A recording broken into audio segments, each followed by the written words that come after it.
우리 주 예수 그리스도께 존귀와 영광을 주셔서 교회의 머리가 되게 하시고 땅의 임금들의 왕이 되게 하시며 만왕의 왕이 되게 하신 주님, 오늘도 주님의 교회를 통해서 존귀와 찬양과 영광을 받으시옵소서. 하나님의 긍휼하심과 택하심을 입고 그리스도의 나라와 영광으로 부름받은 존귀한 백성들이 우리 하나님 아버지께 경배와 감사와 찬양을 드리려고 언약의 자손들을 데리고 하나님의 면전에 서 있습니다. 하나님께서 주님의 교회를 하나님의 영광의 면전으로 부르셔서 하나님을 대면하는 생명을 주시고 하나님의 상에서 함께 먹고 마시는 생명의 교제를 누릴 수 있도록 주의 교회를 복주시니 감사를 드립니다. 오늘 또 하나님께서 기뻐하신 주님의 교회 경배와 감사와 찬양을 통해서 세세무궁토록 존귀와 영광을 받으시옵소서. 우리 주 예수 그리스도의 이름으로 기도하옵나이다. 아멘.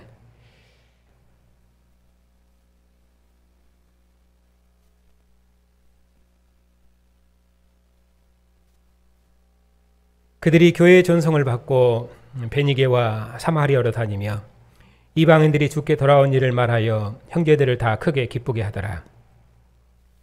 예루살렘에 이르러 교회와 사도와 장로들에게 영점을 받고 하나님이 자기들과 함께 계시 행하신 모든 일을 말하매 바리새파 중에 어떤 믿는 사람들이 일어나 말하되 이방인에게 할례를 행하고 모세의 율법을 지키라 명하는 것이 마땅하다 하니라.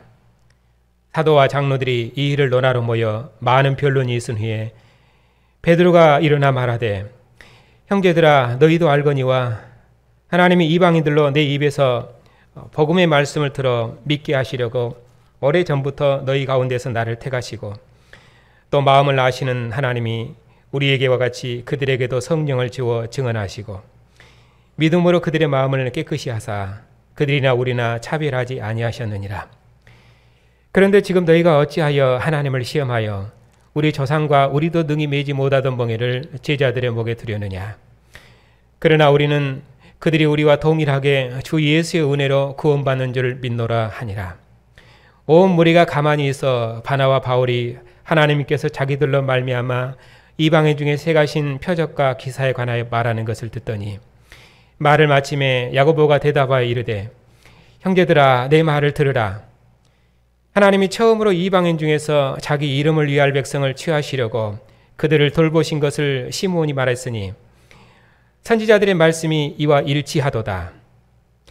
기록된 바 이후에 내가 돌아와서 다윗의 무너진 장막을 다시 지으며 또 그 허물어진 것을 다시 지어 일으키리니 이는 그 남은 사람들과 내 이름을 일컬음을 받는 모든 이방인들로 주를 찾게 하려 함이라 하셨으니 즉 예로부터 이것을 알게 하시는 주의 말씀이라 함과 같으니라.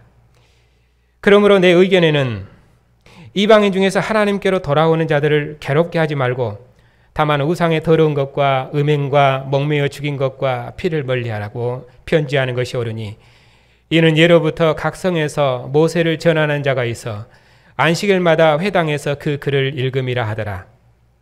이에 사도와 장로와 온 교회가 그 중에서 사람들을 택하여 바울과 바나바와 함께 안디옥으로 보내기를 결정하니 곧 형제 중에 인도자인 바사바라 하는 유다와 실라더라.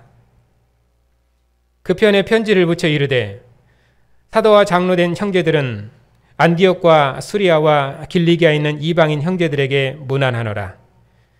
들은즉 우리 가운데서 어떤 사람들이 우리의 지시도 없이 나가서 말로 너희를 괴롭게 하고 마음을 혼란하게 한다 하기로 사람을 택하여 우리 주 예수 그리스도의 이름을 위하여 생명을 아끼지 아니하는 자인 우리가 사랑하는 바나바 바울과 함께 너희에게 보내기를 만장일치로 결정하였노라.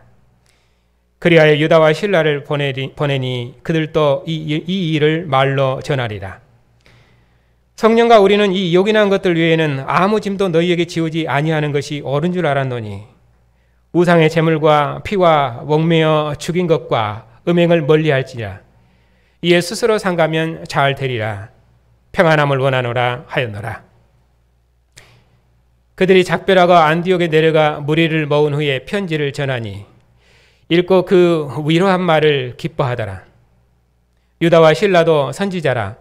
여러 말로 형제를 권면하여 굳게 하고 얼마 있다가 평안히 가라는 전송을 형제들에게 받고 자기를 보내던 사람들에게로 돌아가되 바울과 바나바는 안디옥에서 유하며 수다한 다른 사람들과 함께 주의 말씀을 가르치며 전파하니라. 아멘.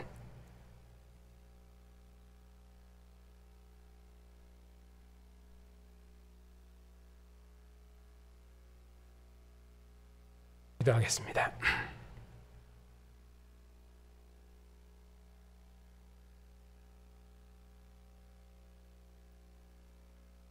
죽기까지 복종하시고 죽음의 권세를 이기시고 부활하셔서 모든 권세들의 주가 되신 주님, 어둠에 있는 백성들을 만국 중에서 불러내시고 주님의 나라와 제사장 삼으시고 우리를 통해서 만민을 불러낼 수 있도록 우리를 부활하신 주님의 증인 삼으셨으니 감사를 드립니다. 오늘도 주의 영광을 기뻐하며 하나님의 구원을 찬양하며 하나님을 예배하는 주의 백성들이 주의 면전에 서서 주의 음성을 듣고 주의 영광을 기뻐하오니 오늘도 주님의 교회를 위해서 주의 말씀을 풍성히 허락하옵시고 주님의 교회가 선포된 말씀에 아멘함으로 온 교회가 하나를 이루며 주의 뜻을 이루는 복된 백성들이 다 되게 해 주시옵소서. 예수 그리스도의 이름으로 기도하옵나이다. 아멘.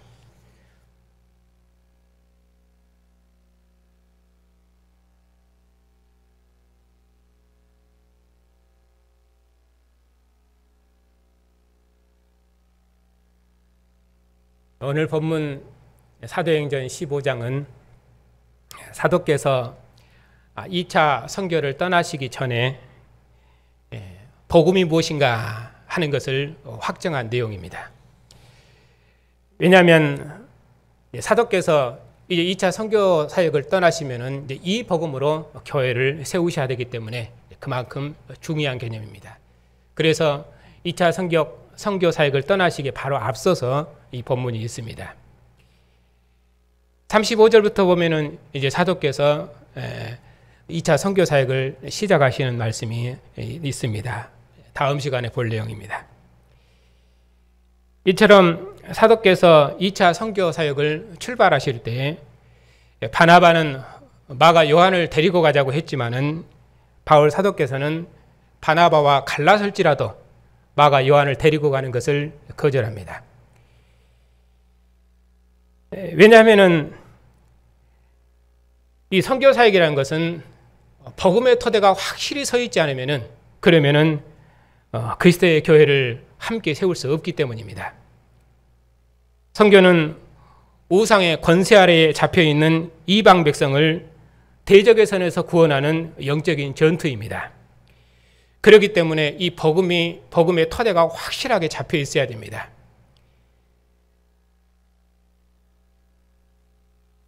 그래서 이스라엘 백성이 첫 가나안 전투에서도 그들이 가나안 땅을 정복하러 들어갔을 때 두려워하는 자가 있느냐? 집으로 돌아가라. 이제 결혼해서 이제 막 집에 아내가 있느냐? 그런 사람도 돌아가라.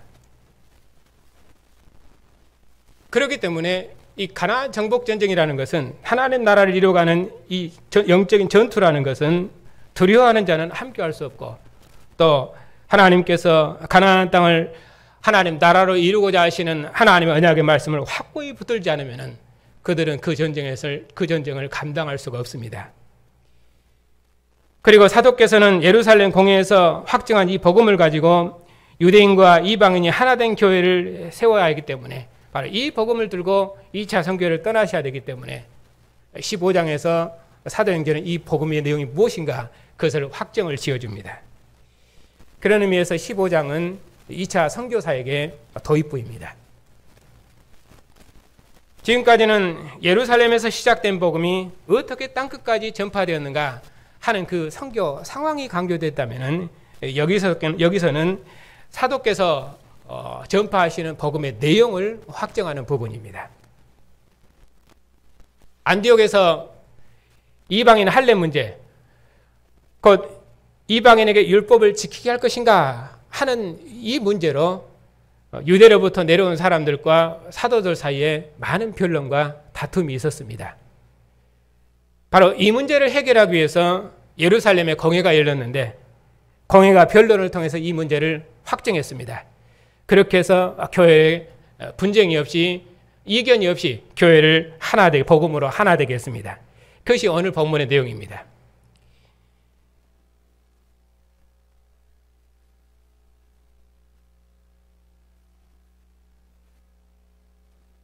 먼저 본문의 전체적인 구조를 간략하게 보고 그리고 본문을 강론하겠습니다. 여기 도입 부분에 보면은 1절과 2절입니다. 이 부분은 예루살렘 공회가 열리게 된 배경 설명입니다. 유대로부터 내려온 어떤 사람들과 사도들 사이에 이방인 할례 문제로 변론과 다툼이 있었는데 이 문제를 해결하기 위해서 안디옥 교회가 그들의 교회 대표를 예루살렘에 보내겠다는 내용입니다. 그리고 마지막 결론에 보면은 30절부터 있죠.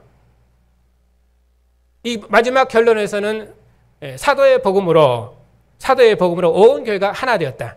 사도께서 이 복음으로 교회를 가르치시고 전파하셨다.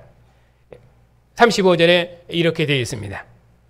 그래서 안디옥 교회가 공회가 결정한 편지를 읽고 그 위로한 말로 크게 기뻐했고 공회가 보낸 대표들도 여러 말로 안디옥 형제들을 권면하고 믿음을 굳게 했고 그리고 형제들과 교제하다가 전송을 받고 평안히 돌아갔습니다.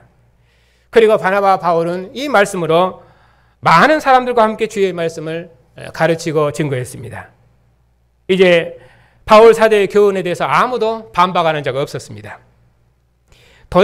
도입말에서는 사도의 가르침에 대해서 문제를 삼고 사도와 다툼과 변론이 심했었는데 결론만에서는 이제 모든 분쟁이 다 해결되었다. 사도께서는 이 복음으로 이제 교회를 가르치실 것입니다. 그리고 교회는 이 복음으로 하나가 된 것입니다. 그리고 이제 가운데 있는 내용은 어떤 내용이냐면은 예루살렘 공회가 변론을 통해서 복음을 확정한 내용입니다. 복음의 내용은 두 가지입니다. 하나는 절대로 해서는 안 될 것. 그리고 또 하나는 화평을 위해서 조절할 것. 이 두 가지입니다. 이것이 여러 번 반복됩니다.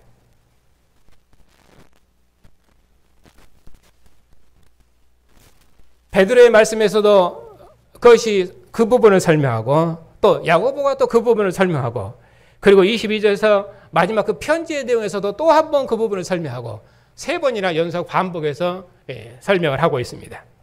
그러니까 내용은 같은 이 개념이 반복되기 때문에 아주 쉬운 개념입니다.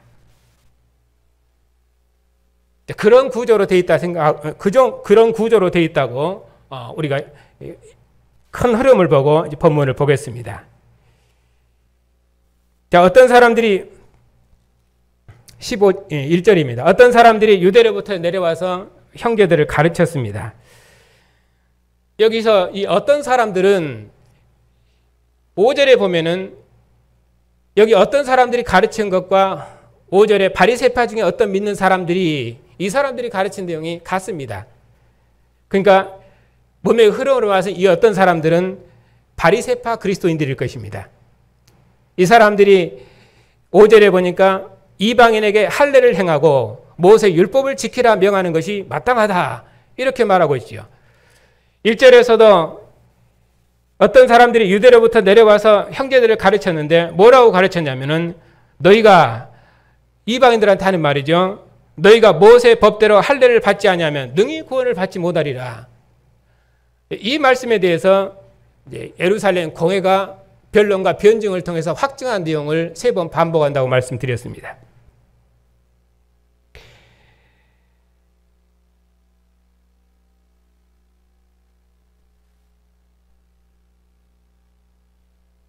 자, 그래서 이 말에 대해서 11절에 보면은 10절부터 있지요. 그런데 지금 너희가 어찌하여 하나님을 시험하여 우리 조상과 우리도 능히 매지 못하던 멍에를 제자들의 목에 들였느냐. 그러나 우리는 그들이 우리와 동일하게 주 예수의 은혜로 구원받은 줄 믿노라. 그들의 구원은 오직 주 예수의 은혜로 구원을 받는 것이지 그들이 율법을 지킴으로 구원을 받는 것이 아니라고 그렇게 말씀하고 있습니다. 그러니까 여기서 어떤 사람들은 이제 바리새파들인데 이 바리새파들은 구약에서 바리새파들의 조상을 되게 에스라로 봅니다. 왜냐하면 구약에서 율법 이스라엘이 멸망한 이후에 이 율법을 복원하고 그리고 이 율법을 반드시 지켜야 된다 그렇게 생각했던 사람들이 이제 바리새파들이죠. 신약 성경에서도 이 바리새파들을 아주 열심당원으로 그렇게 설명을 하고 있죠. 왜냐하면 나중에 이 바리새파들이 민족의 해방과 구원을 위해서 앞장섰던 사람들이거든요. 이런 사람들이 그리스도인이 되었기 때문에 여전히 그들 마음에 율법의식이 뿌리 깊이 박혀 있는 사람들이거든요. 그러니 분명히 하나님께서 베드로의 말씀이나 또는 성령을 통해서 하나님께서 유대인을 받으셨다는 것을 하나님 이방인을 받으셨다는 것을 이방인도 깨끗하고 그들을 정한 백성이니 하나님이 그들을 받으셨다는 것을 여러 번 가르치고 증거하고 확증해 줬는데도 여전히 그들의 마음에는 율법의식이 가득하기 때문에 그 아예 뿌리 깊이 박혀 있는 그들의 사고 구조입니다. 그래서 어느 정도냐면 베드로 사도도 이런 것 때문에 미혹을 받아서 넘어질 뻔했지요.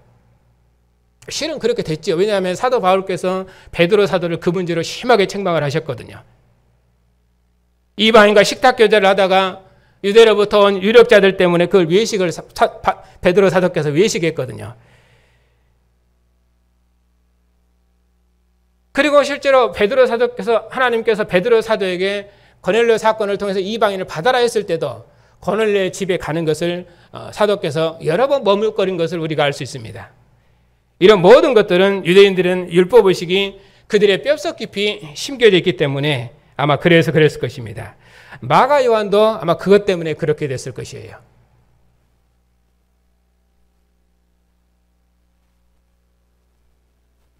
그래서 사도들과 바리새파 그리스도인들 사이에 적지 않은 다툼과 변론이 일어났습니다. 이 문제에 대해서 공회의 판단을 구하기 위해서 바울과 바나바와 그리고 안디옥 교회 대표들이겠지요. 그 장로들을 보내서 예루살렘의 사도와 장로들 즉 공회에 보냈습니다.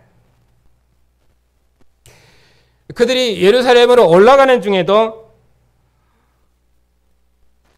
3절에 보니까 베니게와 사마리아로 다니면서 이방인들이 죽게 돌아온 일을 그들이 말했습니다. 형제들이 이 말을 듣고 다 크게 기뻐했습니다.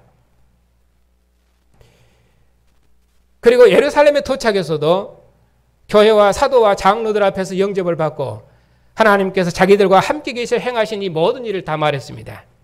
왜냐하면 그동안 1차 선교의 내용을 말씀했겠지요. 어떻게 하나님께서 이방인을 부르시고 이방 권세에서 자기 백성을 권세에서 자기 백성 이방인들을 구원해내셨는지 이런 일을 쭉 말씀하셨을 것입니다. 그에 대해서 5절이 대비되어 있죠. 바리새인들이 또 이렇게 말했습니다. 어떤 믿는 사람들이 일어나 말하되 바리새파 중이죠. 바리새파 중에서 그리스도인들이 될 것입니다. 이 사람들이 말하기를 이방인에게 할례를 행하고 모세 율법을 지키라 명하는 것이 마땅하다. 안디옥에서도 이런 사람들이 있었죠. 근데 여기 예루살렘에서도 이 바리새파 중에 그리스도인들이 똑같은 말을 이렇게 하고 있습니다. 그러니까 핵심은 무엇입니까? 이방인이 그리스도의 교회로 들어오는데 율법을 지켜야 되는가 지켜야 되지 않는 것인가 하는 것이죠.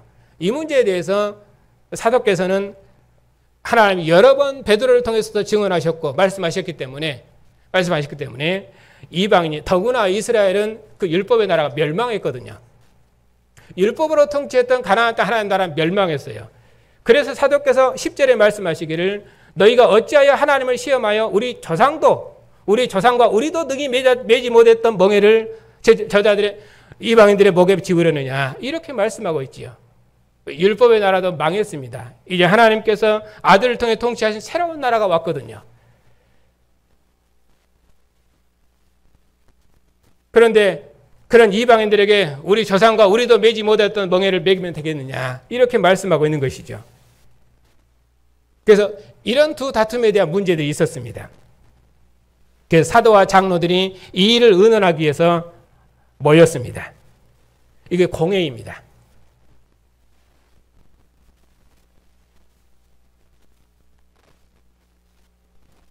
이 공회는 사도와 장로들이 모여서 의논했다 이렇게 말씀하고 있지요. 지금으로 하면 아마 우리와 같은 노회와 같은 그런 성격일 것입니다. 사도들과 하나님의 말씀을 교회를 가르치는 사도들과 그리고 교회 대표인 장로들이 모인 것이죠. 사도의 교회는 이처럼 모든 교인들이 다 모여서 뭐 의결하고 재판하고 그런 것이 아니라 교회 대표자를 통해서 결정을 하는 것입니다. 사도들과 사도들이 태가 세우신 각 교회 장로들이 교회를 다스리고 통치하는 것입니다. 그래서 사도의 교회를 상속받은 교회도 대의 정치를 하는 것입니다. 직분자의 정치, 대표자의 정치. 하나님께서 주신 은사를 따라서 교인 총회가 선출한 대표자의 다스림과 통치를 받는 정치 형태. 이거 이 장로의 정치인데 이런 정치가 가장 성경적이고 사도들도 이렇게 교회 의사결정을 했기 때문에 지금 우리 교회도 우리 교회도 그러한 방식으로 의사결정을 하는 것입니다. 이것이 성경에서 그 교회 정치에서 말하는 대표자의 정치, 대의 정치, 직분자의 정치를 하는 것입니다.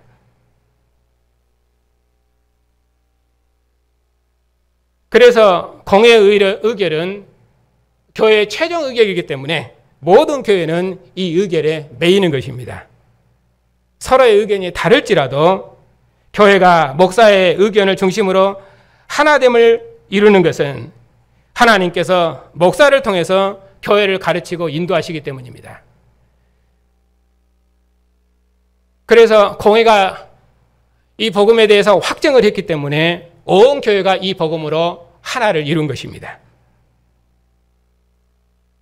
5절부터 보면 공회에서 많은 변론이 있었습니다. 제자들의 대표인 베드로 사도께서 말씀하셨습니다. 왜냐하면 베드로 사도께서는 천국의 열쇠를 맡은 자이거든요. 교회의 대표입니다. 사도의 말씀의 이제 중심 내용은 무엇이냐면은 8절에 보면은 7절은 하나님께서 사도를 자기 자신을 하나님 교회 대표로 세우셨다는 그 자기 직무에 대한 정체성을 설명을 합니다. 그리고 8절에서는 사도께서 말씀하시기를 하나님이 우리에게와 같이 그들에게도 성령을 주어 증언하시고 고넬료 사건을 두고 하는 말씀이지요. 그리고 믿음으로 그들의 마음을 깨끗하게 하사 그들이나 우리나 차별하지 아니하셨느니라. 하나님께서 고넬료 사건을 통해서 하나님이 이방인을 깨끗이 하시고 받으신다 하는 것을 확정해 주셨습니다. 그런데 지금 너희가 어찌하여 하나님을 시험하여 우리 조상과 우리도 능히 매지 못하던 멍에를 제자들의 목에 두려느냐. 그러나 우리는 그들이 우리와 동일하게 주 예수를 구원받는 줄을 확실히 믿노라. 그러니 절대로 이방인에게 율법의 명예를 지우지 말라고 그렇게 말씀하십니다.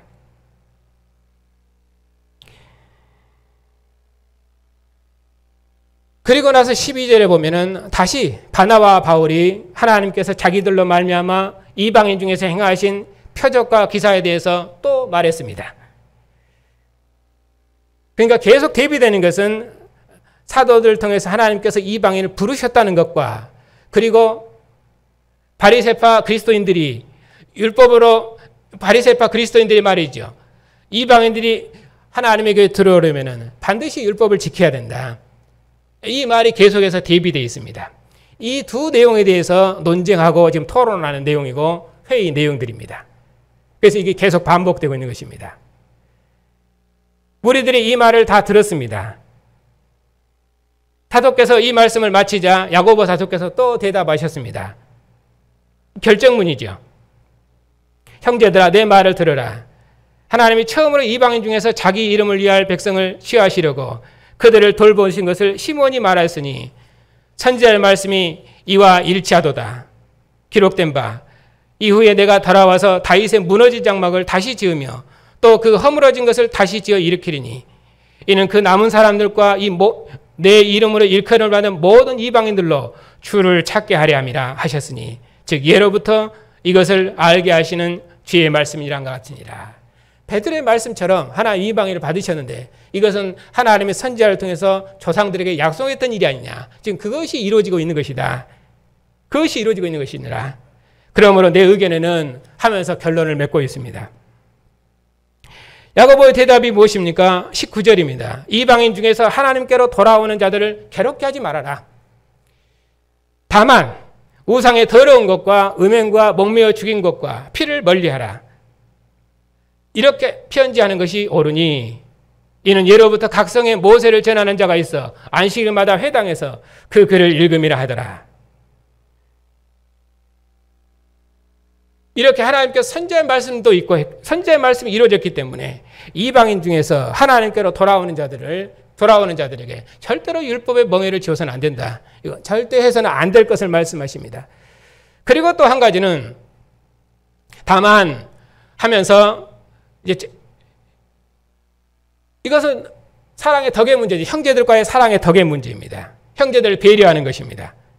왜냐하면은 이 지역은 옛적부터 안식일마다 회당에서 모세의 글을 읽는 사람들, 유대인들이 많이 있는 사람들입니다. 전통적으로.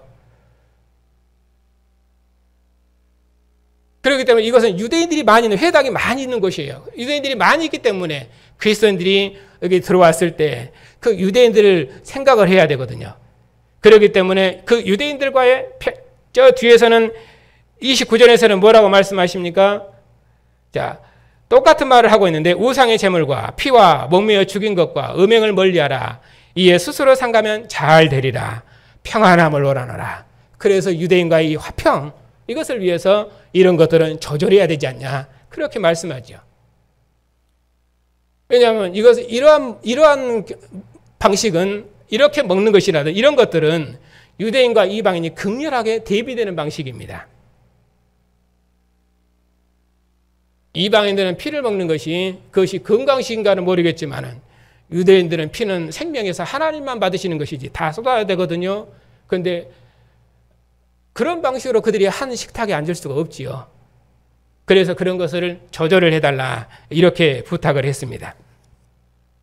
그것이 야고보 사도께서 맺으신 결론입니다. 절대로 해서는 안 될 것과 그리고 또 하나는 유대인들을 위해서 몇 가지 조심할 것. 그리고 나서 유다와 실라의 손에 편지를 보내드려 보냈는데 교회가 만장일치로 유다와 실라를 그들의 대표로 결정해서 그들의 손에 편지를 들려 보냈습니다. 그 편지에 결정된 내용을 보면은 23절이죠. 그 편에 편지를 붙여 이르되 사도와 장로된 형제들은 안디옥과 스리아와 길리기아는 이방인들에게 형제들에게 문안하느니 이렇게 이방인 형제들에게 문안을 하고 있습니다. 왜냐하면 그들이 그리스도 안에서 한 형제되기 때문에 이런 문화가 가능한 것이죠. 그러면서 들은즉 우리 가운데서 어떤 사람들이 우리 지시도 없이 나가서 말로 너희를 괴롭게 하고 마음을 혼란하게 했다 하기로. 그러니까 지금 유대로부터 내려온 어떤 사람들 1절에 있었던 이 사람들 바리새파 그리스도인들이죠.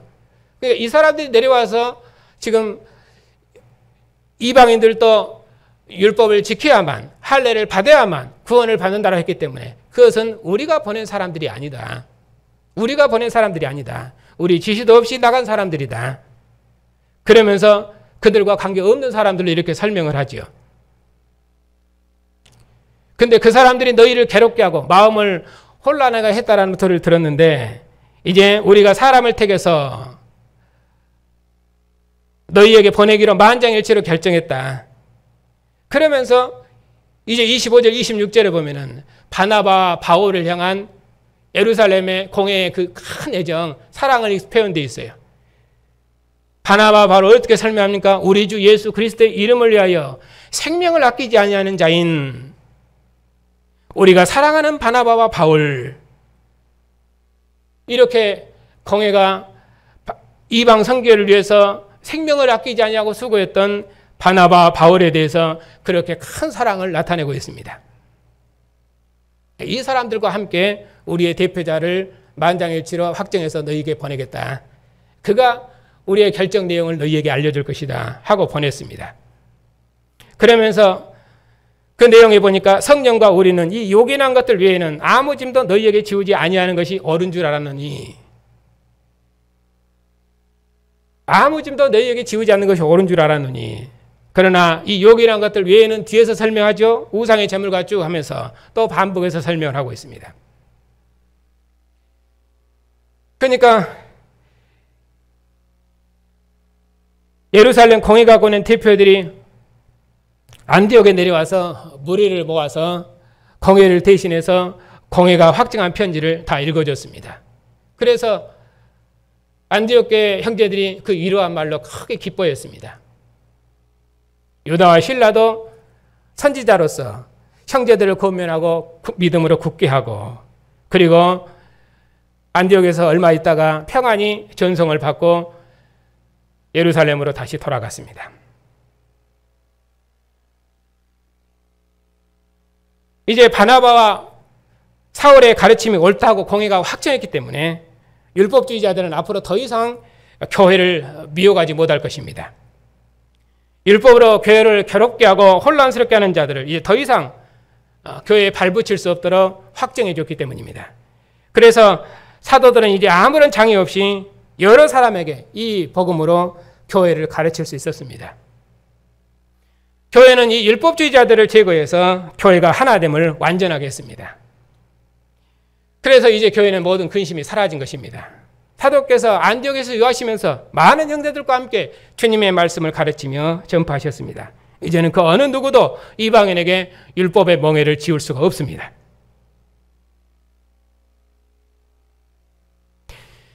사도행전 전반부는 예루살렘께서 전파된 복음이 이방인에게까지 전파되어서 유대인과 이방인이 하나된 교회를 이루었다.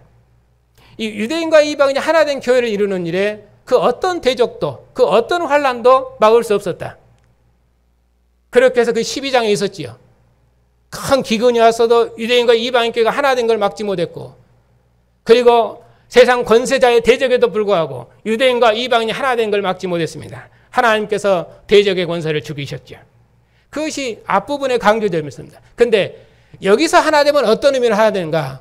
복음의 일치, 복음으로 하나됨입니다. 그것이 이제 하나됨의 강조점이 달라요.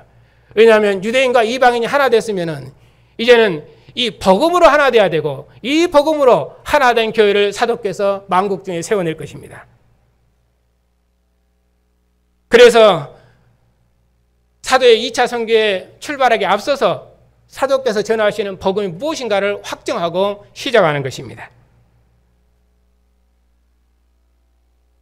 유대주의가 사도의 복음을 대적해서 교회를 혼란스럽게 할지라도 공회는 복음의 도리를 확정해서 하나된 교회를 이루었습니다.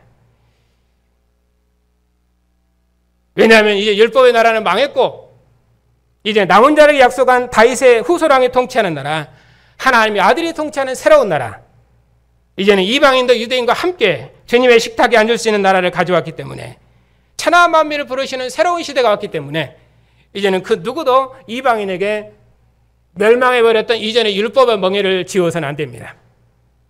다시는 율법이 그리스도의 교회를 지배할 수 없습니다. 주님의 나라에서는 율법의 그림자도 비춰서는 안 됩니다. 왜냐하면 하나님의 아들이 통치하는 새로운 나라가 왔기 때문에 이제 사도께서 공회가 확정해진 이 복음으로 만국 중에 주님의 교회를 세우실 것입니다. 그리고 이 복음을 들고 땅끝까지 나가서 주님의 교회를 세우실 것입니다. 그런 의미에서 15장은 2차 선교사에게 도입부라고 말씀을 드릴 수 있습니다. 자, 그러면은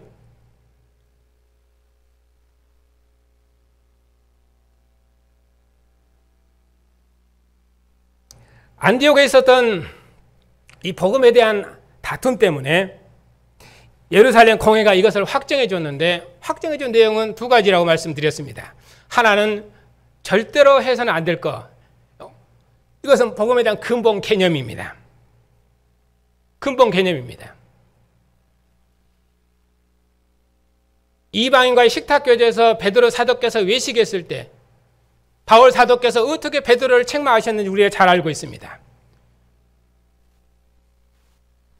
그래서 이방인 중에서 하나님께로 돌아오는 자들을 절대 괴롭게 하지 말아라.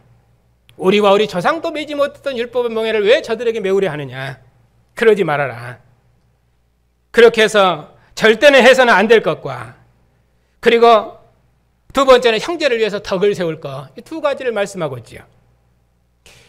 우리가 신앙생활 할 때도 반드시 지켜내야 할 것이 있고, 또 신앙의 그런 신앙의 근본 도리가 있습니다. 교회의 정체성을 반드시 드러내야 할 때가 있고, 이웃과의 사랑의 덕을 세워야 될 있고, 또 형제와의 덕을 세워야 될 때가 있습니다.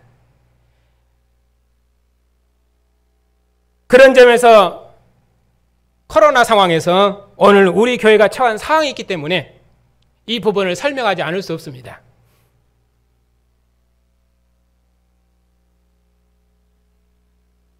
아직 안 오셨구만요. 오늘 정부는 경찰을 대동해서 교회 공무원을 파견해가지고 교회에 예배하면 고발해서 법적 조치를 취하겠다고 했습니다. 국가가 교회 예배를 감시하고 예배하면 고발하겠다. 이것이 세상 정부입니다. 왜냐하면 세상 교회를 알지 못하지요. 세상 정부는 감염병이라는 특수한 상황 때문에 공공의 이익을 위해서 불가피한 조치라고 합니다. 그러나 아무리 코로나 상황이라 할지라도 국가가 교회 예배를 금지할 수는 없습니다. 혹 세상 국가는 그런다 할지라도 교회는 예배를 금지하라는 행정명령을 따를 수가 없습니다. 국가는 교회를 감염병 예방을 함께 극복해야 될 협력의 대상으로 삼아야 되지, 지금처럼 교회 예배를 금지함으로 교회와 싸우겠다 이렇게 하는 것은 결코 옳은 일이 아닙니다. 오늘 공무원이 오셨으면 참 좋았겠는데, 대면 예배 금지는 성도의 생명인 예배를 빼앗는 것입니다. 행정명령을 근거로 해서 예배하고 있는 교회를 찾아와서 성도의 예배를 감시하고 또 예배하는 교회를 고발하고 또 기소한다. 이건 완전히 행정 독재요. 그리고 절대로 국가가 해서는 안 될 일입니다. 더구나 참으로 제가 통탄할 것은 한국 기독교 총회인가 뭐 있어요.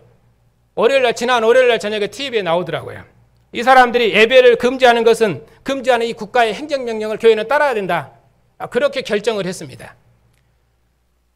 물론 그 연합회가 어느 교단이 속해 있는지는 모르지만은, 그러나 그런 연합회는 실제적으로 교회적인 권위가 있는 것은 아닙니다. 왜냐하면은 교회는 노예가 결정을 하는 것이지 그런 연합회가 결정하는 것은 아니거든요. 어떻든 그래도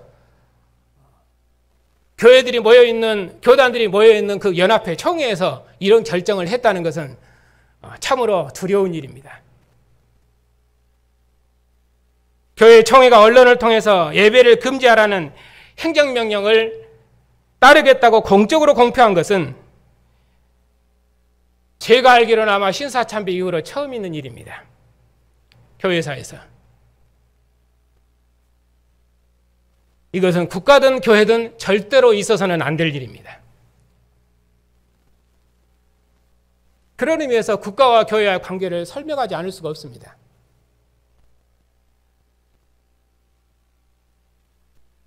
예수께서 하나님의 아들로서 세상에 가지고 오신 정말의 통치권은 가이사가 통치하는 이방인의 때에 있습니다.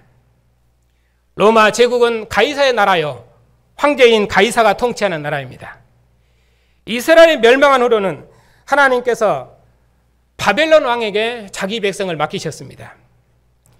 짐승의 정권 바벨론을 상속한 로마 제국이 통치하는 때에도 하나님께서는 자기 백성을 이방 왕들에게 맡기셨습니다.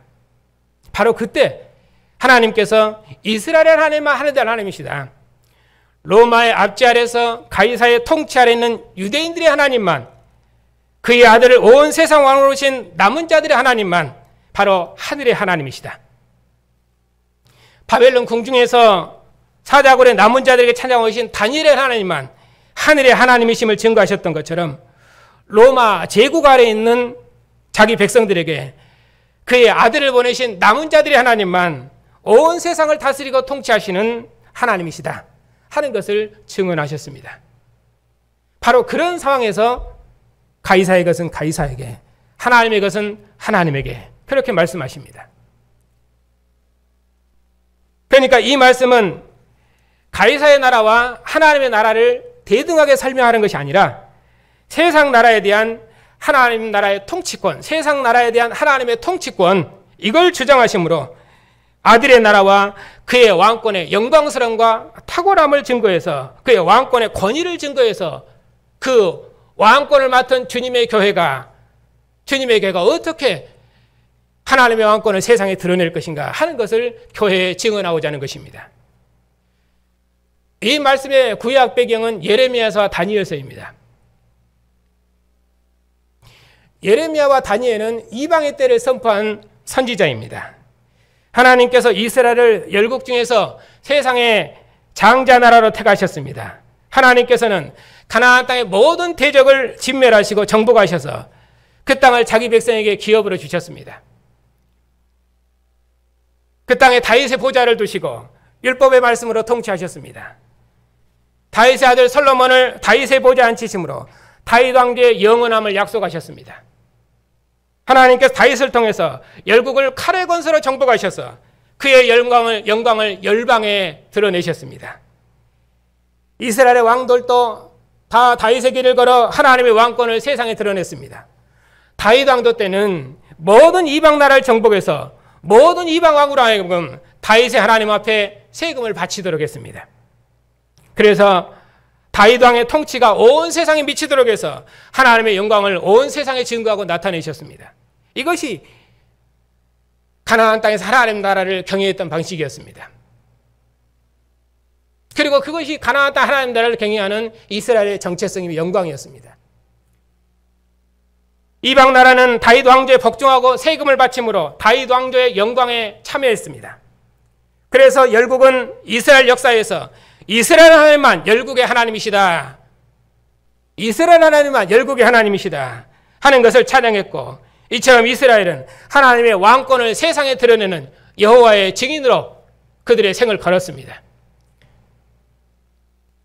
그러나 이스라엘이 범죄해서 바벨론의 종이 된 후부터는 이스라엘은 세상 나라의 머리가 아니라 세상 나라의 꼬리로 전락됐습니다.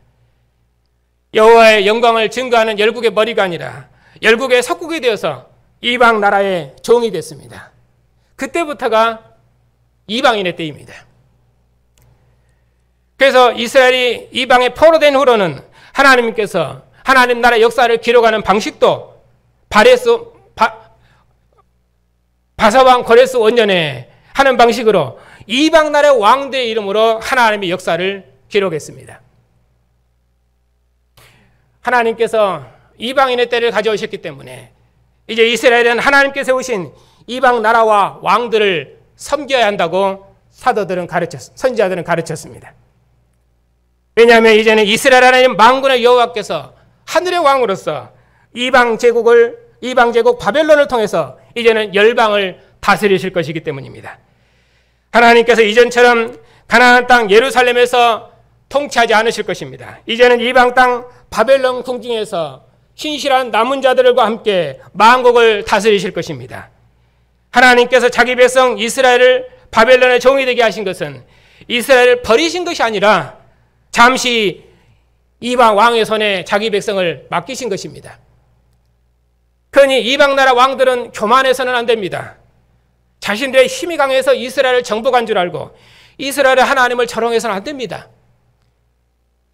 하나님을 조롱했던 왕들과 그 나라를 하나님께서 어떻게 멸하셨는지는 우리는 이스라엘 역사에서 확실히 보고 있습니다. 왜냐하면 하나님께서는 세상 왕들을 주관하시는 하늘의 왕이시며 그분은 만왕의 왕이시기 때문입니다. 그러니 이방 나라의 왕들이 하나님의 통치와 권위를 인정하고 순종하면은 하나님께서는 그 나라에 평안을 주시고 그 왕위를 경고케 하셨지만은, 그러나 하나님의 권위에 불순종하고 하나님의 통치를 인정하지 않고 하나님의 이름을 더럽혔던 왕들은 하나님께서 짐승처럼 풀을 뜯게 한다거나 아니면은 그날 저녁으로 그 왕조를 하루아침에 멸망시켜 버렸습니다. 오직 이스라엘의 하나님만 만왕의 왕이시며 만주의 주님이시며 열국의 하나님이심을 그런 방식으로 나타내셨습니다. 그리고 자신의 종들을 원수의 손에서 건져내심으로 여호와 하나님만 만군의 하나님이심을 나타내셨습니다. 그리고 이방 나라의 멍에를 꺾으셔서 다시는 자기 백성을 이방의 통치 아래 두지 않으실 것을 약속하셨습니다. 하나님께서 다윗의 후손왕을 보내시면은 이스라엘은 영원히 그 왕의 통치를 받을 것입니다. 그러니 이스라엘은 그 날이 임하기까지, 그 나라가 임하기까지 이방 나라의 통치 아래에 살아야 됩니다. 그 아래서도 자신을 세상에 더럽혀서는 안 됩니다.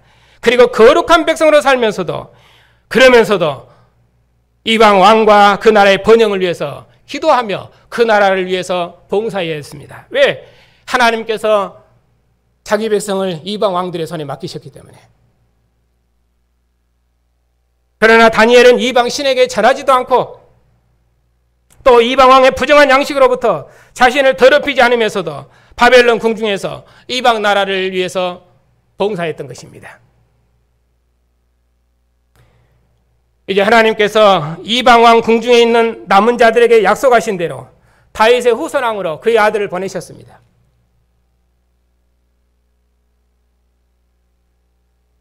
그러니 이제 예수께서는 가이사에게 왕권을 주신 왕 중 왕이시며 가이사의 하나님으로 세상에 오신 것입니다. 예수님만 하나님의 왕권을 가지고 오신 하늘의 왕이시며 만왕의 왕이십니다. 예수께서 예루살렘에 올라가시니까 제자들은 하나님의 나라가 당장 임할 줄 알았습니다.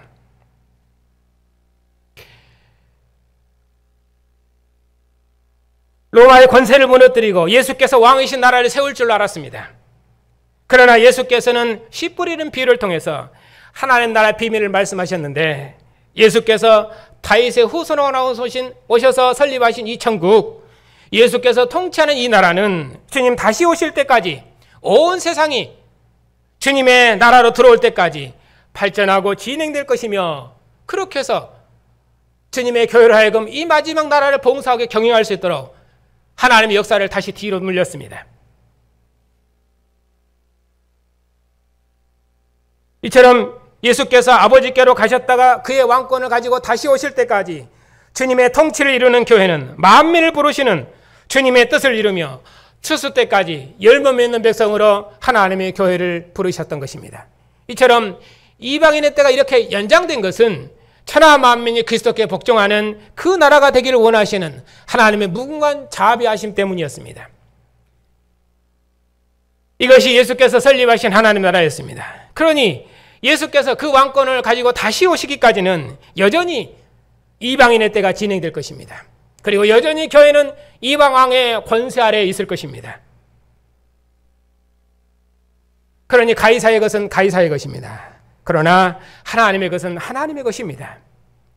지금은 가이사의 나라이기 때문에 교회는 가이사의 통치에 복종해야 됩니다. 그러므로 교회는 가이사의 나라에서 가이사의 백성으로 살고 있습니다. 하지만 교회는 만왕의 왕이신 주님의 백성입니다. 그러니 결단코 가이사의 백성으로 살지 않습니다. 다니엘이 바벨론 왕의 백성으로 살고 있지만은 그는 결단코 이방 왕의 부정한 은식으로부터 자기를 더럽혀서는 안 됐습니다. 왜냐하면 그는 하나님의 백성이기 때문입니다.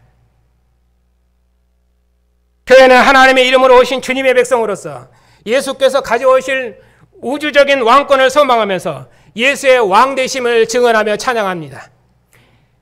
죽은 자 가운데서 부활하셔서 하늘 보좌 오르신 주님께서 아버지께로부터 그의 왕위를 가지고 다시 오시면은 세상 모든 나라의 왕들이 그들의 왕권을 주님께 돌려드릴 것입니다.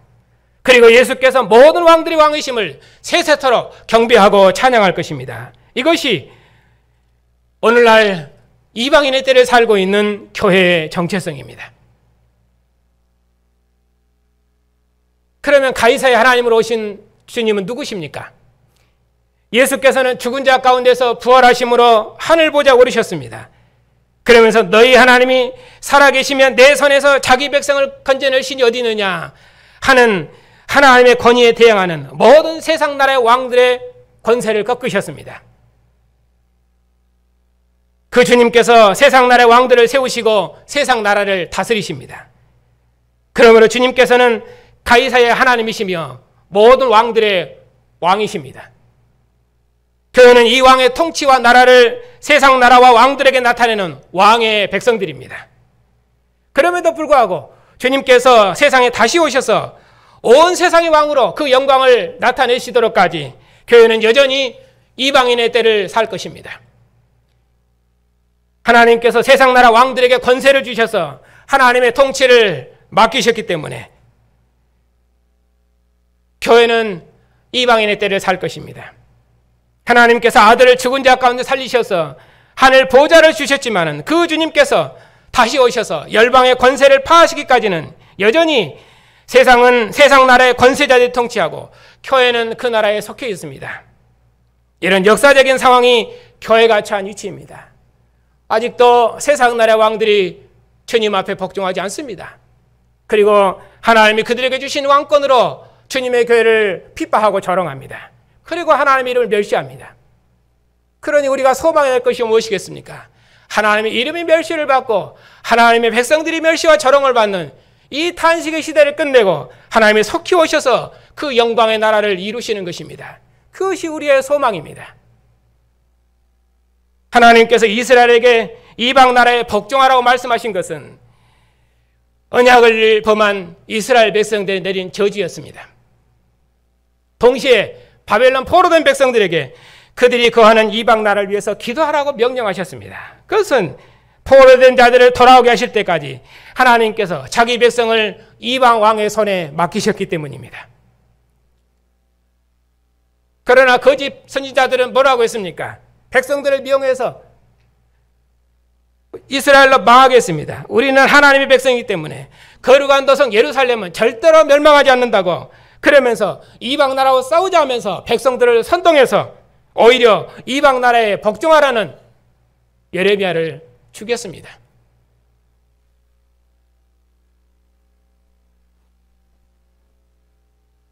예레미야의 증거를 거절했던 것처럼 유대 당국자들은 지금도 로마의 권세와 싸우도록 유대주의를 책동하고 있습니다.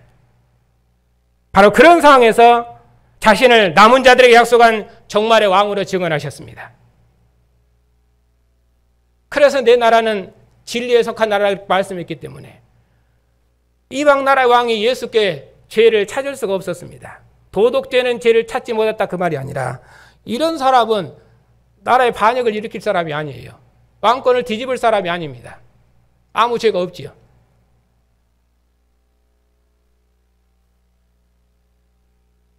이방인의 때입니다. 그래서 가이사의 것은 가이사에게, 하나님 것은 하나님께. 그럼 그 말은 무슨 말인가?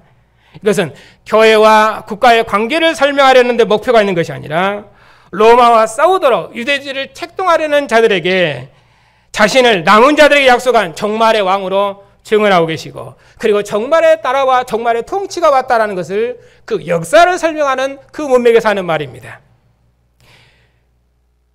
이 말씀과 같은 병행 구절이 로마서 13장입니다. 제가 연초에 설교했던 본문입니다.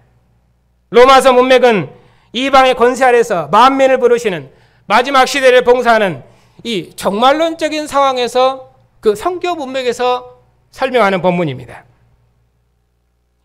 사도께서는 각 사람은 위에 있는 권세들에게 복종하라고 말씀하십니다. 교회가 복종해야 할 권세들은 당시 로마입니다. 교회를 박해하는 로마. 사도께서는 그 권세 앞에 복종하라고 말합니다. 권세 앞에 복종하라고 그렇게 사도께서 말씀하셨는데 그 권면은 교회를 박해하는 이방인들을 어떻게 대할 것인가를 설명하는 본문 중에서 중앙에 있어요. 무슨 말이냐면은 교회를 박해하는 자를 축복하고 저주하지 말아라. 또 이웃에게 악을 행하지 않는 것이 율법을 완성하는 것이니라. 그리고 그 가운데 교회를 박해하는 그런 이방인들과 세상을 향해서 어떻게 할 것인가. 한마디로 사랑하고 그리고 그들을 위해서 기도하고 또 그들을 위해서 모든 수고를 다하고 이렇게 돼 있어요. 그러니까 이렇게 권면할 수 있는 것은 이것은 지금 교회와 국가와의 그 관계를 지금 설명하는 것이 아니라 지금 이 주님께서 통치하시는 이 시대가 어떤 시대인가 그 종말론적인 선교 상황에서 지금 이 말씀을 권면하고 있다 그 말입니다. 왜냐하면 지금은 하나님께서 천하 만민을 부르시는 종말의 때이기 때문에 주님께서 하늘 보좌에서 통치하시고 하늘 보좌에서 통치하시고 그리고 그분이 세상 왕들을 다스리시고 통치하시는 만왕의 왕이시기 때문에 그 하늘의 통치자를 믿고 이방의 권세 앞에 복종하고 그리고 저들을 주님의 나라 백성으로 구원하는 일에 모든 수고를 다해라. 그런 정말론적인 선교 사항에서 지금 이 말씀을 하고 있다 그 말입니다. 박해하는 이방 나라의 교회가 복종해야 될 이유가 바로 그런 것입니다. 모든 권세는 하나님께서 정하셨기 때문에. 그러니까 모든 권세는 하나님께서 정하셨기 때문에 자, 이방 나라의 왕들의 통치에 복종해야 된다. 그렇게 해서 종교의 영역과 그리고 통치의 영역, 세상의 영역, 정치의 영역을 분리하라 그런 말이 아니라 그것을 지금 설명하는 것이 아니라 정말론적인 선교 상황 때문에 역사적인 상황 때문에 그렇게 하라 그런 말입니다. 그렇기 때문에 모든 권세는 하나님께서 세우셨기 때문에 그러니 모든 권세는 하나님께서 세우셨으니 권세자에게 복종하라 하는 말은 그런 신학적인 말이 아니라 정말론적인 상황에서 선교 목적으로 하신 말씀인데 그래서 권세자에게 복종하라 그렇게 말한 것입니다. 주님께서 만유의 주와 그의 머리로서 만국을 주관하시고 다스리는 때라는 그런 때이기 때문에 교회가 이것이 가능한 것입니다. 그러니 모든 권세는 하나님께 세우셨다. 이 말은 그리스도께서 만유의 주로서 또 교회의 머리로서 교회를 보호하시고 번성하게 하도록 위해서 세상 모든 나라들과 왕들을 다스리고 주관하신다는 그런 역사적인 상황에서 지금 이 말씀을 하고 있습니다. 그러니 교회는 남은 자들의 구주이신 이 그리스도의 통치를 모든 이방인에 전파하는 이 은혜의 직분으로 부르심을 받았고 또 주님께서 모든 민족을 충만하게 하시도록까지 온 세상을 구원하기 위한 하나님의 축복의 통로로 부르심을 받았기 때문에 이것이 마지막 시대에 부름받은 선교 공동체의 직무이기 때문에 그래서 교회는 이방 나라의 권세들에게 복종하고 축복할 수 있는 것입니다. 임금들과 높은 지위에 있는 모든 사람들을 위해서 그래서 교회가 기도할 수 있는 것입니다. 세상 나라의 왕들에게 그 권세와 통치권과 영광을 주신 하늘의 왕께서 지금 만국을 통치하고 다스리시고 하늘 보좌에서 통치하고 다스리기 때문에 그렇기 때문에 그 통치를 믿고 왕의 권세 앞에 복종하라 그런 말입니다. 그래서 교회는 통치자의 질서에 선한 질서를 이방 왕의 통치자의 권세 앞에 복종할 수 있는 것이고 또 그들을 위해서 기도하고 감사할 수 있는 것입니다. 왜냐하면 하나님께서 선한 질서를 위해서 이방의 왕들과 권세자들을 세우셨기 때문입니다. 하나님께서는 모든 사람이 구원받기를 원하시고 또 진리를 아는 데 이르기를 원하시기 때문에 화평한 가운데 이 복음이 전파되기를 원하십니다. 그래서 교회는 공권력을 가지고 다스리는 자들에게 두려움으로 복종해야 됩니다. 왜냐하면 그들은 하나님께 세우신 위정자들이기 때문입니다. 그들에게 주어진 공권력은 질서 유지권입니다. 하나님께 세우신 교회를 악으로부터 보호하고 지켜주도록 그렇게 해서 주신 것입니다. 그러므로 교회는 관원의 직무 수행에 대해서 항상 존경해야 됩니다. 마땅히 세금을 바쳐야 됩니다. 그 직무 수행에 대한 합당한 예우를 해줘야 됩니다. 박해하는 자를 축복하고 오직 피차 사랑하고 모든 권세자들에게 복종하고 존경해야 됩니다. 왜냐하면 모든 왕들의 왕이신 주님께서 세상 나라를 다스리시고 통치하시기 때문입니다. 그걸 믿으십니까? 그래서 우리가 그렇게 하는 것입니다. 모든 민족을 하나로 부르시는 종말의 때이기 때문에 바로 이런 시대가 오늘날 교회가 서 있는 역사적인 위치입니다. 그러면은 지금까지는 지금 교회가 종말의 시대를 살고 있기 때문에 이 선교적인 시대에 세상 나라와 그리고 교회와의 관계에 대해서 하나님의 왕권의 통치에 대해서 설명을 드렸습니다. 그러면은 교회가 이처럼 이방인의 때를 살고 있는데 바로 이 시대에 교회가 국가의 행정명령을 어떻게 해석해야 되는가? 국가는 당연히 교회의 생명과 재산을 보호하고 책임져야 할 의무가 있습니다. 지금은 전염병 시대이기 때문에 당연히 집단 감염이 우려되는 상황입니다. 이런 상황에서 정부가 교회를 향해서 단체 모임을 자제해달라 그렇게 요청하는 것은 그것은 국가의 정당한 요구입니다. 그런 행정명령은 국가에 부여된 질서 유지권입니다. 하나님은 질서의 하나님이십니다.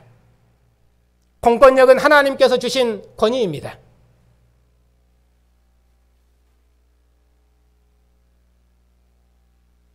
그러니까 행정명령은 국가가 교회를 박해하는 정교 탄압이 아닙니다. 예배를 방해하는 것도 아닙니다. 오히려 교회를 질병으로부터 보호하고 지키기 위한 선한 통치 행위입니다. 그러니 교회는 이 사회적 거리를 요구하는 국가의 행정명령에 적극 순종해야 됩니다. 하나님께 세우신 권세자들의 권위에 복종해야 됩니다. 공권력은 질서를 위해서 하나님께서 다스리는 자에게 주신 권세입니다. 그럼에도 불구하고 세상 나라의 왕들은 그들의 통치권이 누구로부터 왔는지 그걸 알아야 됩니다. 위로 하나님으로부터 주어진 것입니다. 왕들은 그들에게 권세를 주신 하나님께서 그의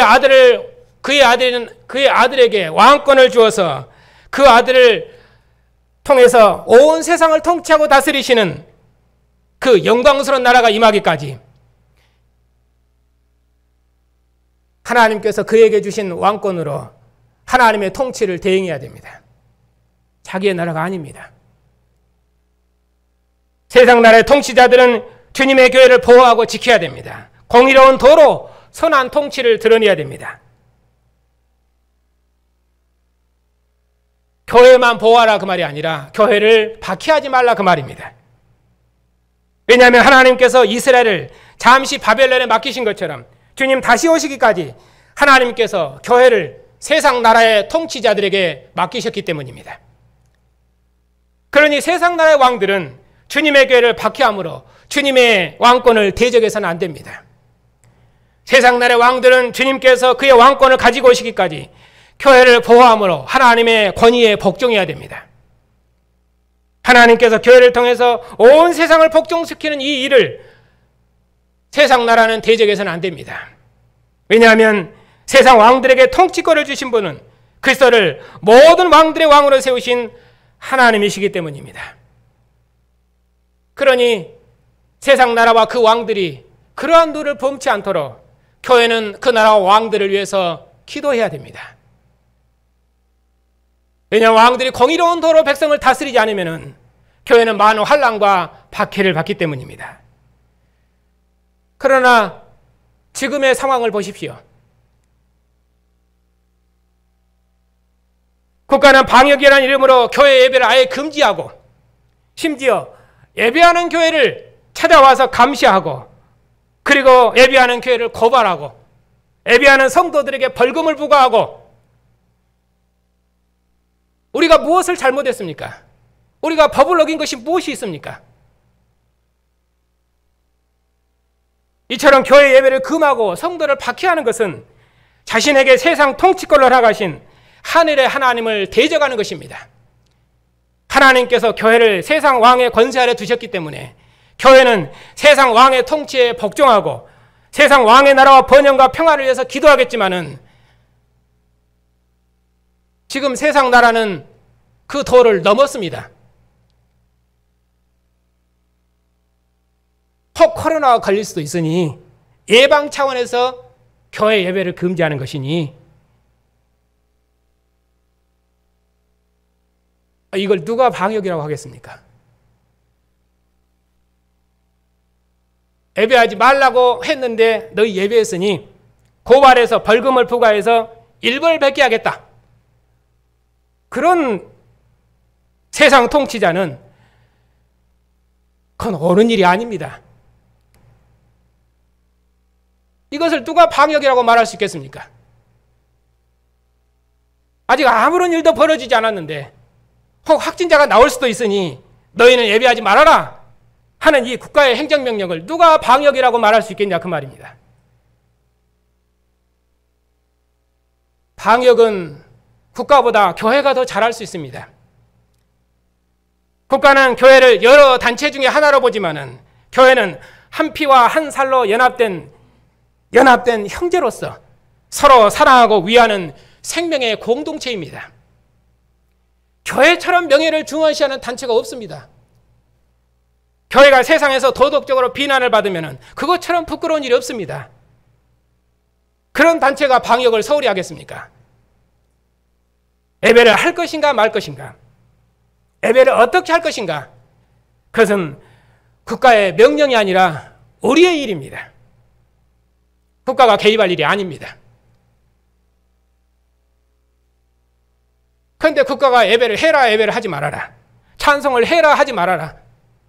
몇몇만 예배해라. 애찬을 하지 말아라. 그건 교회가 판단할 일이지 국가가 개입할 일이 아닙니다.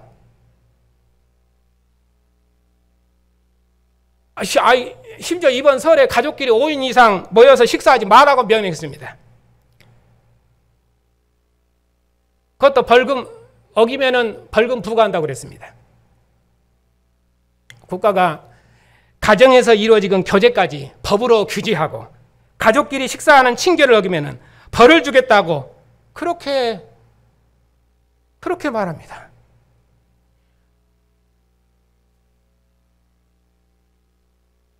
이런 법은 세상에 없는 법입니다. 법을 세세하게 적용해서 국민의 최소 단위인 가정에까지 들어와서 그걸 억압하고 규제하고 그런 방식으로 방역을 하겠다 하는 것은 그건 있을 수 없는 일입니다. 그건 맡겨야 돼요. 국가는 큰 원칙과 틀을 설명해 줘야 되지, 그리고 방역에 큰 틀을 만들어 줘야 되지, 세부적인 규칙을 그것도 가정에까지 들어와서 심지어는 뭐라고 말합니까? 이웃이 고발하면은 그것도 벌을 주겠답니다. 벌금을 매기고. 그러니 이제는 옆집에 사는 사람이 우리 이웃이 아닙니다. 우리를 언제 고발할지 모르니 항상 대비하고 준비하고 있어야 됩니다. 오늘 아침에 또 문자가 왔습니다.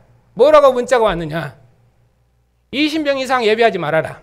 그런데 영상 송출을 위해서 20명 모이면은 봐 죽었는데 영상 송출을 위한 모임이 아니라 그냥 모여서 예배하면은 그러면은 고발하겠다. 이것이 법입니까? 그럼 저 시골에 있는 20명 모인 교회들은 방송실도도 없고 온라인 송출도 할 수 있는 기술자들도 없고, 그러면 그런 사람들은 걸리고 우리는 안 걸려요. 그렇게 행정명령을 해가지고 목사들한테 보냅니다. 그걸 누가 방역이라 하고 그런 법을 누가 지키겠습니까? 국가는 그렇게 해서는 안 됩니다. 인륜과 천륜을 공권적으로 규제하겠다 하는 그런 발상은 그건 도저히 있을 수 없는 일입니다. 오늘 공무원이 오셨으면 제가 꼭 이 말씀을 드리고 싶었습니다. 그런데 안 오셨네요. 교회는 예배를 금지하라는 행정명령을 따를 수 없습니다. 어떤 박해가 와도 저는 목사로서 내게 맡기신 양무리들과 그리고 주님의 교회를 지켜낼 것입니다. 오늘 15장에서 에베소 안디옥 교회 안에 복음에 대한 문제 때문에 많은 변론과 다툼이 있었습니다. 사도 바울의 가르침에 대해서 유대에서부터 내려온 어떤 사람들이 잘못된 가르침을 가르쳐서 교회 안에 많은 혼란과 다툼을 줬습니다. 그래서 형제들이 이 문제를 예루살렘의 공회의 판단을 구하기 위해서 가지고 올라갔습니다. 예루살렘 공회가 판단해 줬습니다. 절대로 해서는 안 될 것, 반드시 해야 될 것, 그리고 형제를 위해서 형제와 화평하게 해서 양보해도 될 것.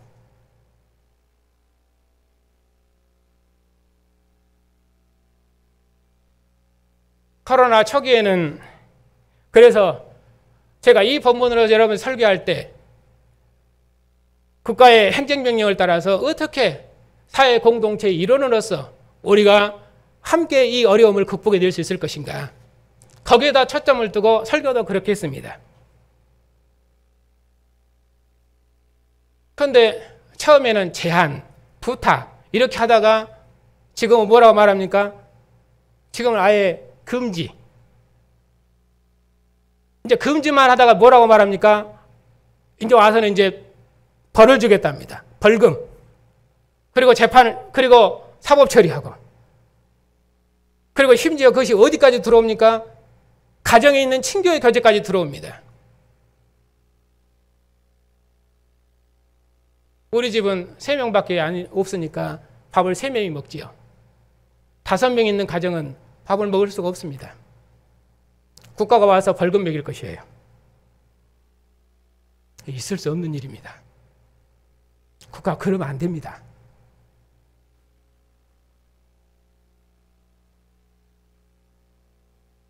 해서는 안 될 일이 있고 해야 될 일이 있습니다.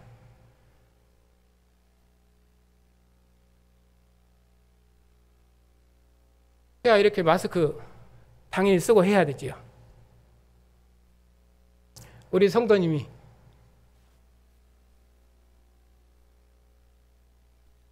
이렇게 제가 쓰고 하니까 많이 답답하더라고요.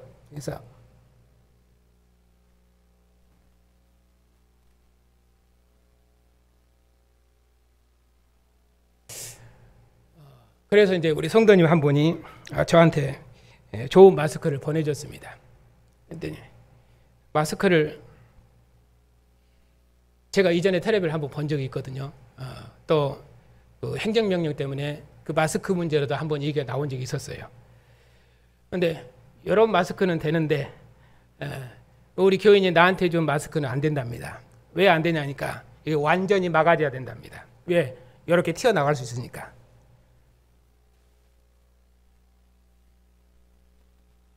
그건 또 그건 또 100번 양보해 이해할 수도 있어요. 왜? 그건 어떤 의미로는 방역의 문제이니까. 그러나 국가가 교회를 향해서 예배를 하라 하지 말아라. 찬송을 하라 하지 말아라. 몇 명 모여라. 그렇게 할 수 없어요.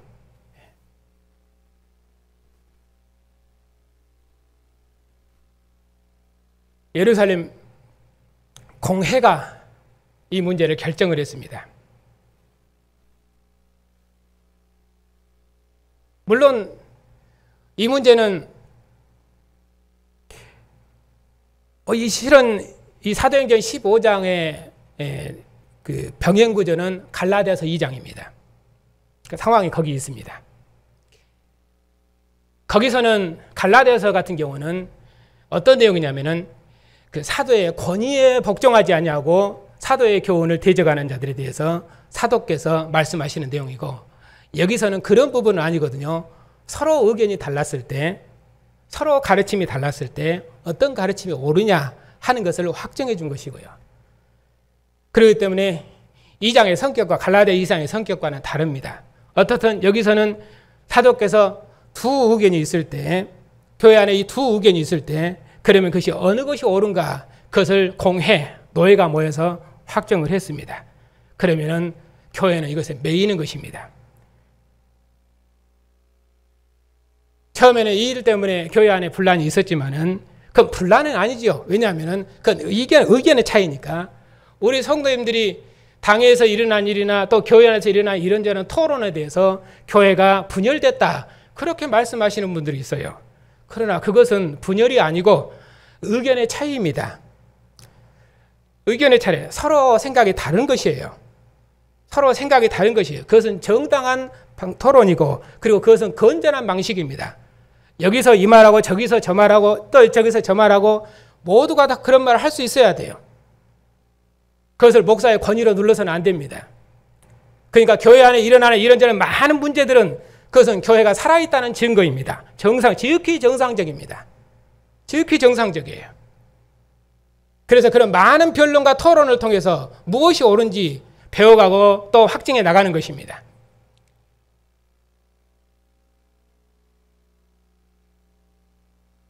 그러니까 그것은 분열이 아니고 많은 차이들이 있다. 그런데 이런 차이들이 있었을 때 공회가 그걸 결정을 했습니다. 그러면은 교회는 그 공회의 판단과 그리고 그 공회의 결정을 따라야 됩니다. 혹 내가 다른 판단을 할 수 있을지라도 공회가 결정을 했으면, 왜? 교회를 누가 가르칩니까? 공회, 노회가 가르치거든요.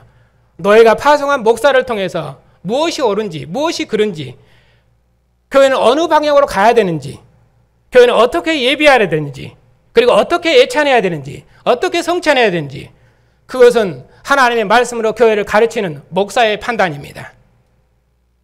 그것은 목사에게 주신 권위예요. 여러분들이 많은 각자 개인적인 판단이 있을 수 있습니다. 그러나 마지막 판단은 목사가 합니다. 공의가 결정됐으면은, 그러면은 교회는 그 결정된 내용을 따라야 됩니다. 그리고 거기에 함께 협력해 주셔야 됩니다. 그렇게 해서 교회를 그 복음 안에서, 하나의 결정된 안에서 하나를 이루어야 되고 일사불란하게 움직여줘야 됩니다. 우리가 지금 세상 권세자와 싸우고 있는데 교회가 이 일로 분열이 돼서는 안 됩니다. 서로 다른 의견을 제시해서는 안 됩니다.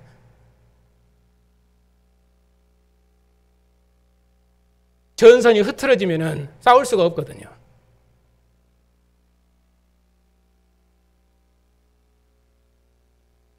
물론 이해가 안 되면은 꾸준히 질문할 수 있겠지만은 사도께서 갈라디아 2장에서 말합니다. 거듭거듭 가르쳤는데도, 거듭거듭 증거하는데도 교회가 사도의 말을 듣지 않으며 거절하면은, 그러면은 내가 전한 복음 외에 다른 복음을 전하면 저주를 받으리라. 사도께서 강한 어조로 교회를 책망하십니다. 물론 각자 판단이 있을 수 있기 때문에 여러분들의 판단을 저는 존중을 합니다.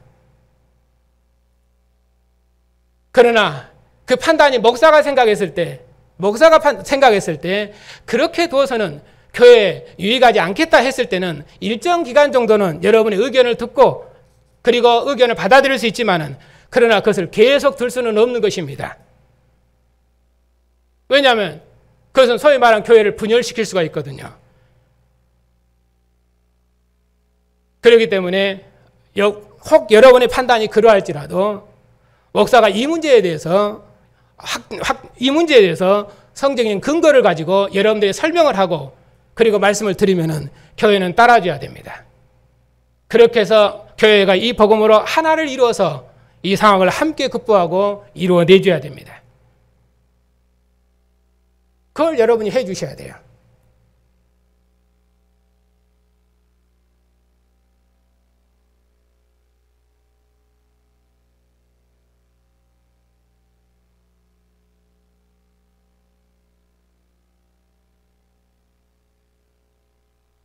지금 현재는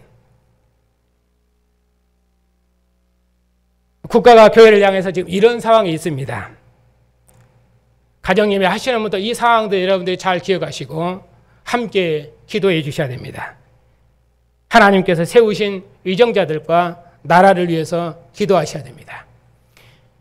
하나님을 두려워하는 정부가 될 수 있도록, 공의로운 도를 시행하는 정부가 될 수 있도록 이 나라의 평화를 위해서 함께 기도해야 됩니다. 특히 교회 총회가 스스로 이방왕의 공세에 복종해서 거룩한 예배를 포기해버렸으니 주님의 교회를 위해서도 함께 기도해야 됩니다. 그리고 우리의 신앙을 함께 고백하십시다. 주님께서도 죽음의 고난을 통해서 영광의 보좌에 오르셨으니 교회도 하나님 나라에 들어가려면 많은 환난을 겪어야 할 것입니다. 사도들이 고난을 받으셨지만은 사도들은 주님의 이름 때문에 고난받는 것을 오히려 기뻐하셨습니다. 왜냐하면 하나님께서는 고난받는 사도들을 이제 주님의 사도로 합당히 여기셨기 때문입니다. 비록 교회가 세상으로부터 이처럼 고난을 당하고 있지만 세상은 교회의 믿음과 신앙 고백을 결단코 빼앗을 수 없습니다. 우리는 예배함으로 삽니다. 우리는 예배함으로 숨쉽니다. 주님의 상에서 믿음의 형제와 생명의 친교를 나눔으로 우리의 생을 삽니다. 그것이 우리의 삶의 본질이며 모든 것입니다. 그러니 세상의 그 무엇도 그 누구도 우리의 예배와 생명의 친교를 빼앗을 수 없습니다. 주님께서 자신의 몸을 내어주셔서 교회를 새 언약 백성 삼으신 이 언약의 날에 주님의 교회가 주님의 식탁에 둘러앉았습니다. 이것은 너희를 위해 흘리는 내 피니 마시라. 이것은 너희를 위해 찢기는 내 살이니 먹으라 하신 새 언약의 말씀이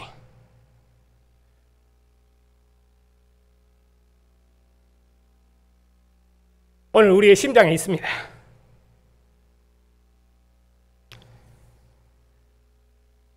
내 피와 내 살을 먹고 마시라 하시며 제자들을 새 언약 백성 삼으신 이 새 창조의 날에 주님의 교회가 언약의 식탁에 둘러앉았습니다.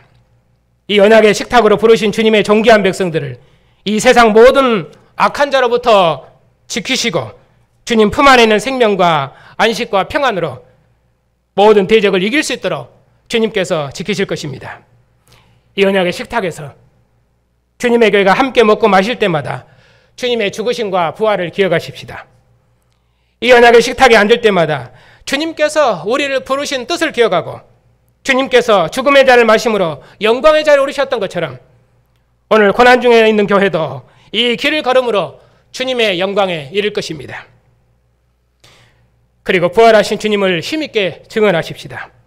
유대인과 이방인의 충만한 수가 주님의 교회로 들어오고 만민을 구원하시려는 하나님의 구원 역사가 완성되기까지 하나님께서 교회를 세상 왕의 권세 아래 두셨지만은 교회는 만왕의 왕이시며 만주의 주님이시니 죽기까지 충성하신 주님의 증인으로 우리는 이 길을 걸을 것입니다. 지금은 세상 나라의 왕들이 다스리는 이방인의 때이지만은 주님께서는 모든 왕들 중에 왕이시며 주님 외에는 하늘의 왕이 없습니다. 죽은 자 가운데서 부활하셔서 하늘 보좌 오르신 주님만 오직 경배받으실 하늘의 왕이십니다. 만왕의 왕이신 주님께서 충성스러운 교회를 통해서 주님의 나라와 그의 왕권을 세상 나라와 왕들에게 나타내실 것입니다. 만왕의 왕이신 주님께서 하늘의 왕권을 가지고 이 땅에 다시 오시기까지 세상 나라의 왕들이 주님 앞에 모든 왕권을 돌려드리기까지 세상 나라가 우리 주와 그 그리스도의 나라가 되어 주님께서 세세무궁토록 왕노릇 하시기까지 부활하신 주님께서 충성하는 교회를 통해서 세세무궁토록 영광과 찬양을 받으실 것입니다. 만왕의 왕이시여 만주의 주님이시여 오직 주님만 홀로 세세무궁토록 존귀와 찬양과 영광을 받으시옵소서. 기도하겠습니다.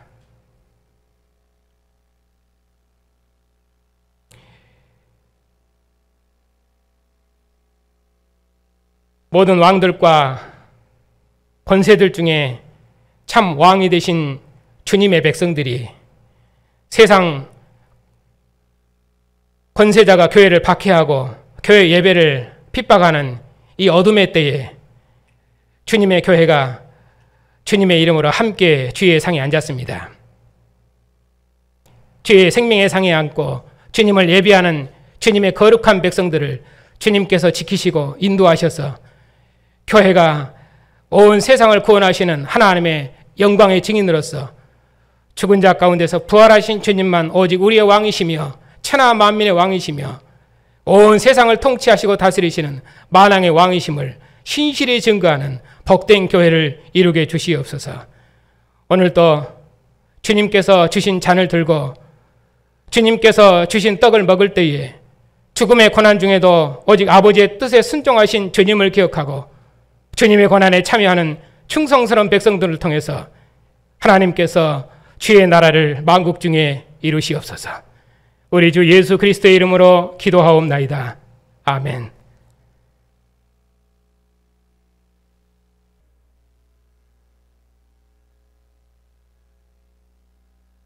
우리 주 예수를 죽은 자 가운데서 살리시고 하늘 보좌에 올리시고 천하 만민을 통치하시는 만왕의 왕으로 삼으신 하나님, 주님의 교회를 왕 되신 주님의 대리자로 삼으셔서 온 세상에 주님의 왕 되심을 증거하고 세상을 주님께 복종케 하여 주님의 우주적인 통치를 드러내는 권세 있는 부활의 증인 삼으셨으니 감사를 드립니다.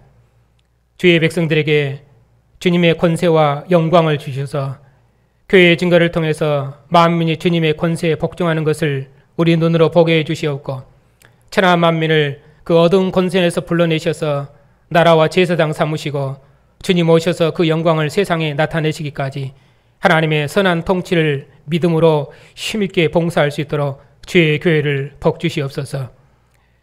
은하옵기는 이 나라와 이 민족을 긍휼히 여겨 주시옵소서. 이 나라 왕들에게 하늘의 지혜를 더하셔서 그에게 통치권을 주시고 권세를 주신 위에 계신 하나님을 두려워하는 지혜로운 왕이 되게 하시고 주님의 교회를 박해하는 어리석은 왕들이 되지 않도록 주님께서 긍휼을 베풀어 주시옵소서. 주님께서 이 나라와 이 민족에도 은혜를 베푸셔서 이 나라 이 민족이 오직 부활하신 주님만 우리의 왕이시며 생명의 주님이시며 만왕의 왕 되심을 알고 오직 만왕의 왕이신 주님 앞에 무릎 꿇고 복종하는 영원한 생명을 누릴 수 있도록 이 민족을 긍휼히 여겨 주시옵소서. 주님의 교회도 이 많은 환난과 고난 중에도 오직 죽은 자 가운데서 부활하신 주님의 이름으로 주님의 통치를 온 땅에 드러내는 영광의 증인들임을 알고 주님의 상에서 주의 영광을 노래하며 기뻐하는 이 예배에서 우리의 생명이 이 예배가 우리의 모든 생명을 알고 이 예배를 지키며 이 나라와 주님의 나라와 주님의 영광을 온 땅에 드러내는 능력 있고 충성 있는 증인들로 주의 교회의 믿음을 날마다 새롭게 해 주시옵소서. 우리의 자녀들도 이 세상 모든 악으로부터 지키시고 언약의 부모의 가르침에 순종해서 역사의 마지막 나라를 봉사하는 주의 일꾼으로 세워주시옵소서. 특별히 고난 중에 있는 성도들과 약함 중에 있는 성도들을 기억하셔서 저들이 평안한 중에 저들에게 맡겨진 직무를 감당할 수 있도록 긍휼을 베푸시옵고 고난 중에도 오직 예수의 왕 되심을 힘있게 증거하고 세세토록 노래하고 감사하는 영광스러운 백성들이 다 되게 해주시옵소서. 주님의 상에서 함께 모여 예배할 날을 소망하는 주님의 교회와 이 나라를 주님의 권세로 지키시고 영원토록 인도해 주시옵소서. 우리 주 예수 그리스도의 이름으로 기도하옵나이다. 아멘.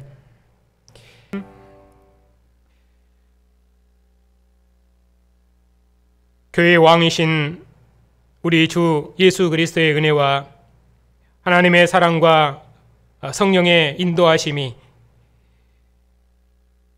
예수의 왕 되심을 고백하고 증언하며 찬양하는 주님의 교회와 주의 백성들 위에 이제와 영원토록 함께 하시기를 축원하옵나이다. 아멘.